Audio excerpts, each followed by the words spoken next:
चलिए सब लोग इस क्वेश्चन को देखते हैं। शून्य कार्य, धनात्मक कार्य तथा ऋणात्मक कार्य में क्या अंतर है ये समझते हैं। यदि अंतर आ जाए तब भी बन जाएगा, यदि इससे छोटे छोटे क्वेश्चन आएंगे तब भी बनेगा। केवल शून्य कार्य पूछे तब भी बना, ऋणात्मक कार्य पूछा तब भी करा, और धनात्मक वाला होगा तब भी बन जाएगा। तो इस अंतर को बड़े ध्यान से समझना है आपको। तो चलिए देखते हैं। सबसे पहले शून्य कार्य को देखते हैं। तो कार्य का सूत्र क्या होता है? हाँ, कार्य का सूत्र क्या होता है? W बराबर एफ है, डी या एस कुछ भी लिख सकते हो, एफ एस है कॉस थीटा। अब ऋणात्मक धनात्मक सब कुछ इस पर डिपेंड करता है। आप थोड़ा सामने देखो, बंद कर दो, सब डिस्टर्ब हो रहे हैं। फिर सामने देखो, यहाँ पर W equal to F S cos theta हो गया ना। अब थीटा पर डिपेंड करता है कि वो कार्य धनात्मक होगा कि ऋणात्मक होगा कि शून्य होगा। तो सबसे पहले देखो शून्य कार्य के लिए क्या लिखा है। जब बल और विस्थापन के बीच कैसा हो? समकोण। समकोण का मतलब थीटा बराबर कितना हो? 90 डिग्री। तो कैसे शून्य हो गया? इस सूत्र में देखते हैं। इस सूत्र में थीटा की जगह 90 रख दूं तो कॉस 90 का मान क्या होता है? हाँ, कॉस 90 का मान कितना होता है? 0। इसलिए कार्य भी कितना हो गया? 0 हो गया। अभी उदाहरण से समझेंगे बाद में।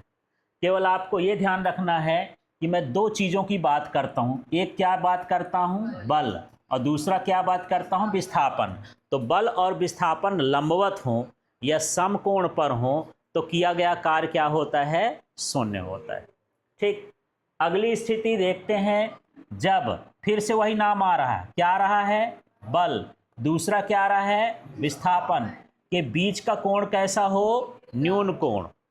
न्यून कोण की परिभाषा क्या है?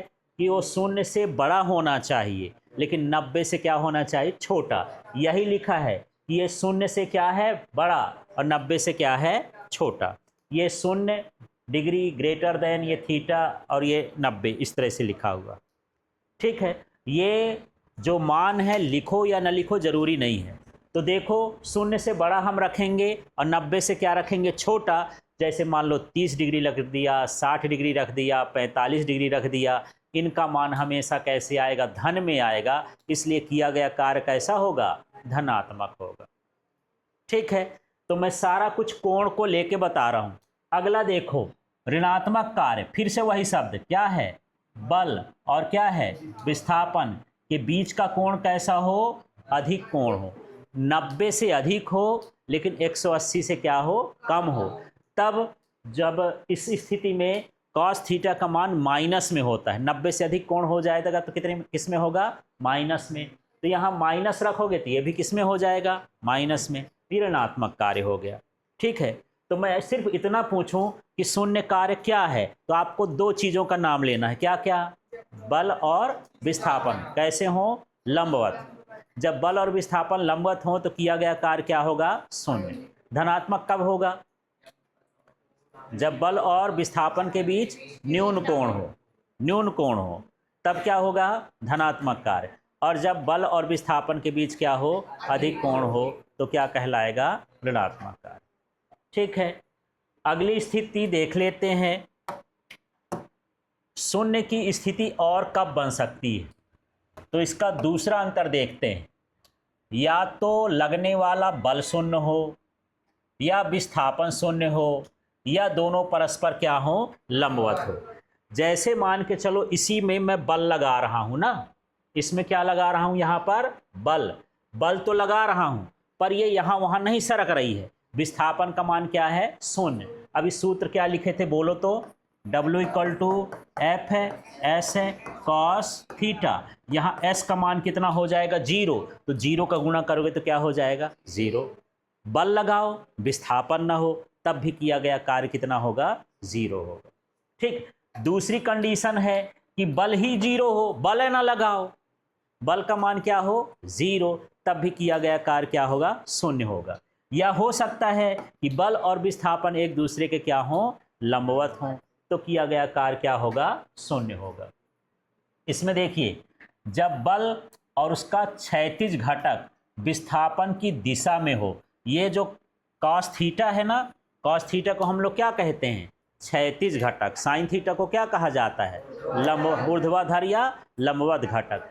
तो इसके बल का और क्षैतिज घटक की दिशा एक ही हो तो क्या कब वो कार्य कैसा कहलाएगा, धनात्मक। और यदि विपरीत हो जाए तो वही कार्य क्या कहला जाएगा, ऋणात्मक। तो जब बल और उसका क्षैतिज घटक या विस्थापन का कैसे हो, विपरीत दिशा में हो, तो किया गया कार्य कैसा होगा, ऋणात्मक। और देखो, यदि शून्य कार्य कर रहे हो, माने वस्तु की ऊर्जा में परिवर्तन नहीं होता, आपने कोई काम नहीं किया तो ऊर्जा भी नहीं बदलेगी। ठीक है, यदि आप धनात्मक कार्य कर रहे हैं, माने ऊर्जा क्या हो रही है, बढ़ती है। और ऋणात्मक कार्य करेंगे तो ऊर्जा क्या होती है, घटती है। ऊर्जा के बारे में बताना है। इसमें ऊर्जा में कुछ नहीं होगा, इसमें ऊर्जा क्या होगी, बढ़ेगी, इसमें ऊर्जा क्या होगी, घटेगी। अब चलिए उदाहरण समझते हैं इनमें। ठीक है, ढेरों उदाहरण दे सकते हैं, थोड़ा सा मैं बताता हूं, फिर उसके बाद आपको समझ में आ जाएगा। यदि कोई ब्लॉक है घर्षण रहित क्षैतिज तल में गतिशील हो, है ना। क्षैतिज तल का मतलब ये है कि मान लो ये हमारे पास ये बराबर तल है, तो इसको हम क्या बोलेंगे, क्षैतिज, जो पृथ्वी के समांतर होता है। क्षिति माने पृथ्वी होता है, क्षिति माने क्या है, पृथ्वी। तो क्षैतिज के समांतर हो और इसमें कोई घर्षण ना हो और आप इसको ऐसे चला दो, ये चलता रहे, तो किया गया कार्य कैसा होगा, शून्य, क्योंकि इसमें बल नहीं लगेगा। यदि एक बार किसी वस्तु को चला दोगे तो हमेशा चलती रहेगी, तो उसमें विस्थापन नहीं हो रहा, बिना बल के कोई चीज़ चल रही है। ठीक है, घर्षण रहित, दो चीज़ समझना, यदि मैं इसको घर्षण वाले में चलाऊंगा तो धनात्मक कहलाया, और बिना घर्षण के चला दूं तो ये क्या कहलाएगा, शून्य कार्य, क्योंकि इस बिना घर्षण के बल की जरूरत फिर नहीं पड़ती है। ठीक है, अगला देखते हैं, चंद्रमा और पृथ्वी का चक्कर लगाना। तो चंद्रमा जो है पृथ्वी का क्या लगाती है, चक्कर। तो जब चक्कर लगाती है तो उनके बीच का कोण जो होता है वो 90 डिग्री बनता है। कोई भी वस्तु जब चक्कर लगाती है तो कोण कितना का बनेगा, 90 डिग्री का। ये ऐसा समझ लो, मान लो ये पृथ्वी है, ये चंद्रमा है, तो चंद्रमा की दिशा ऐसी मानी जाती है और पृथ्वी की त्रिज्या ऐसी मानी जाती है, तो इनके बीच का कोण कितना है, 90। पृथ्वी इसको खींचती है तो ये किसकी दिशा हो गई, बल की। और स्पर्श रेखा खींचो तो ये किसकी दिशा हो गई, विस्थापन की। विस्थापन और बल कितने का हो गया, 90 डिग्री का। तो किया गया कार्य क्या है, शून्य है। तो पृथ्वी सूर्य का चक्कर लगाती है, किया गया कार्य क्या होगा, शून्य। पृथ्वी का चक्कर कौन लगाता है, चंद्रमा, तो किया गया कार्य क्या हो जाएगा, शून्य हो जाएगा। ठीक है, ऐसे आप बहुत सारे उदाहरण कर सकते हो। अब देखना, कुली का सिर पर बोझा ढोना, ये ढोना लिख कर गया है, इसको समझ लेना, बोझा ढोना। अब समझना क्या है, ये सोच पर डिपेंड करता है। जैसे थोड़ी देर के लिए मैं ही कुली हूँ, है ना, मान ही लिए, और इसको मैं ऐसे करके और ऐसे करके आपका सामान लेके जा रहा हूँ। मेरे द्वारा किया गया कार्य बताना क्या होता है। ठीक है, यदि मैं आगे बढ़ रहा हूँ तो बोझा का विस्थापन किधर है, इधर। लेकिन जो पृथ्वी बल लगाती हो, कहाँ लगाती है, नीचे। तो विस्थापन, इस डब्बे का विस्थापन कहाँ हो रहा, आगे। पृथ्वी बल लगा रही है कहाँ, नीचे। कोण कितना बना, 90। जब कोण 90 होता है तो किया गया कार्य कितना हुआ, शून्य। तो फिर कुली को पैसा ना देना चाहिए, उसने तो कार्य ही नहीं किया फिजिक्स के हिसाब से। हाँ, थक जाता है, वो थकान है, पर फिजिक्स नहीं मानती है। पर ये बात अलग है। देखो, इसमें दो तरह के बल हैं। यदि आप सोचोगे कि कुली है तो कुली तो आगे बढ़ रहा है, माने बल आगे लग रहा है, विस्थापन भी आगे लग रहा है, तो कुली द्वारा किया गया कार्य धनात्मक है। लेकिन गुरुत्वाकर्षण द्वारा किया गया कार्य कैसा है, ऋणात्मक। यस, ठीक है, 90 हो गया तो शून्य कार्य है। अब देखो, जब वस्तु स्वतंत्र गति करती है तब यह धनात्मक कार्य होता है। स्वतंत्र गति का मतलब होता है पृथ्वी के अधीन। यदि मैं इसको छोड़ दूं, ये नीचे चला गया, पृथ्वी कहाँ खींची इसको, नीचे। विस्थापन भी कहाँ हुआ, नीचे। बल और विस्थापन एक ही दिशा में हो गए, इसलिए कैसा कार्य हो गया, धनात्मक। स्वतंत्र गति कौन सा कार्य करती है, धनात्मक। जब स्प्रिंग को खींचा जाता है, तो फिर से देखना स्प्रिंग में कैसे खींचोगे। मान लो ये स्प्रिंग है, अब इसको आदमी खींच के बढ़ाता है, तो खींचने के लिए बल कहाँ लगाएगा? आगे। ये सरकेगी भी कहाँ? आगे। तो यहाँ पर ये बल भी उसी दिशा में, विस्थापन भी उसी दिशा में, तो बल और विस्थापन एक ही दिशा में हो गए। किया गया कार्य कैसा हो जाएगा? धनात्मक हो जाएगा। घोड़ा तांगा खींचता है, तो घोड़ा बल कहाँ लगाता है? आगे। तांगा भी कहाँ जाता है? आगे। तो बल और विस्थापन की दिशा एक ही हो गई, तो ये क्या हो गया? धनात्मक कार्य। अब ऋणात्मक कार्य को देखो, जब वस्तु घर्षण युक्त क्षैतिज तल में गतिमान हो तो घर्षण बल द्वारा किया गया कार्य। थोड़ा सा देखना, इसमें दो तरह के बल हैं, ये नज़रिए पर डिपेंड करता है आप सोचते कैसे हो। थोड़ा ध्यान देना, ये ब्लॉक है और ये मैं बल लगा रहा हूँ। बल कहाँ लगा रहा हूँ? दिशा बताओ। आगे की ओर। बल कहाँ लगा रहा हूँ? आगे की ओर। विस्थापन भी कहाँ हुआ? आगे। मेरे द्वारा किया गया कार्य क्या है? धनात्मक। मेरे द्वारा किया गया कार्य क्या है? धनात्मक। उधर ही ये भी गया और मेरा बल भी था।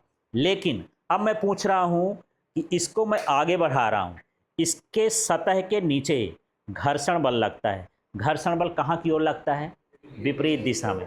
तो विस्थापन आगे हो रहा है, घर्षण बल कहाँ लग रहा है? पीछे। तो किया गया कार्य क्या हो जाएगा? ऋणात्मक हो जाएगा। ये दिशा विपरीत हो गई। दिशा क्या हो गई? विपरीत हो गई। इसी तरह से मुझे थोड़ा सा और बताना, इस बॉक्स को थोड़ा ध्यान से बताना। इस बॉक्स को मैं ऊपर खींच रहा हूं, मेरा बल कहाँ लग रहा है? ऊपर। विस्थापन कहाँ हुआ? ऊपर। तो मेरे द्वारा किया गया कार्य क्या है? धनात्मक। बल और विस्थापन एक दिशा में। अब मैं दूसरा यही फिर से उठा रहा हूं, मैं इसको ऊपर उठाया, ठीक है, विस्थापन कहाँ हुआ? ऊपर। मैं बोल रहा हूं पृथ्वी कहाँ बल लगा रही है? नीचे। तो पृथ्वी द्वारा किया गया कार्य कितना है? पृथ्वी का कार्य क्या है? ऋणात्मक है। पृथ्वी खींच रही है नीचे, विस्थापन कहाँ हो रहा है? ऊपर। तो आप ये सोचिए कि जब मेरे कार्य को पूछेगा तो क्या हो गया? धनात्मक। और जब पृथ्वी का कार्य पूछेंगे तो क्या हो गया? ऋणात्मक। फिर से बताना, ये मेरा कार्य बताओ क्यों हुआ धनात्मक? विस्थापन और बल एक ही दिशा में, ठीक है। अब मैं इसको उठाता हूं, पृथ्वी का कार्य बताओ। ऋणात्मक, क्योंकि पृथ्वी इसको कहाँ खींच रही है? नीचे। मैं इसको ले जा कहाँ जा रहा हूं? ऊपर। दोनों की बल की दिशा अलग अलग हो गई, तो ये क्या हो जाएगा? ऋणात्मक कार्य। फिर से देख लेते हैं। अब मुझे ये बताना, यदि मैं इसको सतह पर सरकाता हूं तो मेरे द्वारा किया गया कार्य, मेरे द्वारा किया गया कार्य धनात्मक, क्योंकि ये इधर आगे जा रहा है, बल भी उधर का। अब मैं इसको यहीं पर सरकाता हूं, घर्षण बल द्वारा किया गया कार्य, क्योंकि घर्षण बल हमेशा गति के कहाँ लगता है? विपरीत। विस्थापन आगे हो रहा है, बल पीछे लग रहा है। तो आप ये सोचो कि मैं किस बल की बात कर रहा हूं। घर्षण बल करूंगा तो ऋणात्मक हो जाएगा, मेरा बल हो जाएगा तो धनात्मक हो जाएगा। अब मैं भी कुली का उदाहरण दिया था, ठीक है। तो कुली बोझा ढोता है तो ये आगे की ओर जा रहा है, ठीक है। ऐसे मान लो इसको जा रहा है, तो इसका आप दो तरीके से आप सोच सकते हो। यहां जा रहा है, ठीक है, बल कहां लग रहा है? आगे। विस्थापन कितना है? इस बॉक्स का विस्थापन कितना है? 0 है, क्योंकि जब वो वहां था तब भी उसके सिर पर वहां था, और जब आगे तब भी वहां पर सिर पर है। बॉक्स इधर उधर हिला डुला क्या? नहीं डुला। विस्थापन कितना है? 0 है। तो किया गया कार्य कितना हो गया? 0, ठीक है। मैं इसको यदि वस्तु मानूं और इसको मैं सिर में लेकर के जा रहा हूं, मैं आगे बढ़ रहा हूं, बल भी लगा रहा हूं, लेकिन ये मेरे सिर से इधर उधर नहीं जा रही है। विस्थापन कितना हो जाएगा? 0। तो किया गया कार्य कितना हो गया? 0 हो गया। अब दूसरा तरीका समझो, एक ये हो गया, कुली द्वारा किया गया कार्य क्या होता है? 0, कोई कार्य नहीं करता, भले थक जाता है। हमारी फिजिक्स उसको कार्य नहीं मानती, क्योंकि वस्तु में विस्थापन नहीं होता है। अब पृथ्वी का देखो, पृथ्वी के हिसाब से फिर से, यदि ये आगे जा रहा है, पृथ्वी बल कहाँ लगा रही है? नीचे। तो मान लेता हूं कि ये आदमी आगे गया तो उसका सिर इधर इधर जा रहा है, तो विस्थापन कितना हुआ? कुछ तो होगा। लेकिन पृथ्वी कहाँ खींच रही है? नीचे। तो कोण कितना बनेगा? 90। इसलिए किया गया कार्य कितना होगा? 0। अच्छा, पुराने ज़माने में एक ऐसा था, थोड़ा सा देखना, इसको समझना और मुझे बताना अब यदि समझ में आ गया होगा। बहुत देर से तो बता रहा हूँ मैं। पहले एक कुआं होती थी और उस कुआं में हम गिर्री लगाते थे, गिर्री समझ गए, पानी खींचने के लिए। और यहाँ पर आप जो है एक बाल्टी से पानी खींच रहे हो, व्यक्ति इधर खींच रहा है, विस्थापन ऊपर हो रहा है, बाल्टी ऊपर की ओर आ रही है। उस व्यक्ति द्वारा किया गया कार्य सोचो भला, क्यों शून्य हो गया? हाँ देखो, जब व्यक्ति उसको खींचता है तो बल लग रहा है इधर और बाल्टी ऐसे ऊपर आ रही है, विस्थापन कितना हुआ? कुछ विस्थापन भी होगा, लेकिन कोण कितना बन रहा है? 90। मैं लिख लेता हूं ऐसे कि व्यक्ति बहुत शक्तिशाली है, 100 न्यूटन का बल लगाया, इस रस्सी को 10 मीटर खींच भी लिया, लेकिन कॉस थीटा का मान कितना है? 90 डिग्री। कॉस 90 का मान कितना होता है? 0। तो किया गया कार्य कितना हो गया? 0 हो गया। कुछ कार्य ही नहीं किया। थकान तो उसको भी होती है, ठीक है, पानी वैसे ही आ गया, ऐसे हो गया। अच्छा, अब यहीं पर समझना दोबारा, अभी मैं व्यक्ति का बल लिया ना, अब ध्यान से बताना मुझे, जब मैं ऊपर खींचता हूं तो गुरुत्वाकर्षण बल कहां लगेगा? नीचे। गुरुत्वाकर्षण हमेशा नीचे लगता है, तो गुरुत्वाकर्षण बल इधर लग रहा है, विस्थापन उधर हो रहा है। इसमें किया गया कार्य क्या है? ऋणात्मक हुआ। इतना भर देखो, उधर का मत देखो, व्यक्ति द्वारा किया गया कार्य 0 है, इसमें कोण थोड़ी बन रहा है, 180 का बनेगा ना सीधा सीधा, ठीक है। तो ये किया गया कार्य कैसा हो जाएगा? ऋणात्मक हो जाएगा। अब समझ लेते हैं पूरा शॉर्ट में, ध्यान से समझना। 0 कार्य कब कब होगा? मुझे कंडीशन बताओ, क्या हो सकता है? बल का मान क्या हो? 0 हो, विस्थापन का मान क्या हो? 0 हो, या बल और विस्थापन के बीच का कोण क्या हो? 90 डिग्री हो, तब ये कार्य क्या होता है? 0 होता है। 0 कार्य में ऊर्जा का परिवर्तन होता है क्या? नहीं होता। कोई एक उदाहरण बताओ, जब कुली क्या करता है? बोझा ढोता है, तो उसके द्वारा किया गया कार्य क्या है? 0 है, ठीक है। और या फिर गिर्री वाले उसमें, घिरनी में, उसको घिरनी बोलते हैं फिजिक्स में, हाँ, घिरनी से यदि आप पानी खींचते हो कुएं से, तो व्यक्ति द्वारा किया गया कार्य क्या होगा? 0 होगा। समझ में आ गया? अब धनात्मक वाले में आते हैं। धनात्मक कब होगा? जब कोण का मान कितना हो? न्यून कोण हो। बल और विस्थापन के बीच का कोण कितना हो? न्यून कोण हो। समझ में आया इतना? और कब हो सकता है? जब बल और विस्थापन एक ही दिशा में हो। बल और विस्थापन कैसे हो? एक ही दिशा में हो, तो हम उसको क्या कहते हैं? हाँ, बोल सकते हो कि जब घोड़ा जो है तांगे को खींचता है, तो घोड़ा और गाड़ी, घोड़े का बल और तांगे का विस्थापन एक ही दिशा में हो गया, तो कैसा हो गया? धनात्मक कार्य हो गया, ठीक है। अब ऋणात्मक कार्य कब होगा? जब बल और विस्थापन के बीच कैसा कोण हो? विपरीत हो, और दूसरा अधिक कोण हो। किसका क्या क्या बताओगे? अधिक कोण हो, या बल और विस्थापन कैसा हो? विपरीत हो, ठीक है। अब उसी तांगे को, उसी घोड़े को इसमें भी लिख सकते हो कि जब घोड़ा तांगे को खींचता है तो घर्षण बल द्वारा किया गया कार्य। पिछली बार मैं बोला था घोड़ा द्वारा किया गया कार्य, घोड़ा द्वारा किया गया कार्य कैसा होगा? धनात्मक। लेकिन घर्षण बल द्वारा क्या होता है? ऋणात्मक, क्योंकि घर्षण बल हमेशा कैसा लगता है? विपरीत लगता है।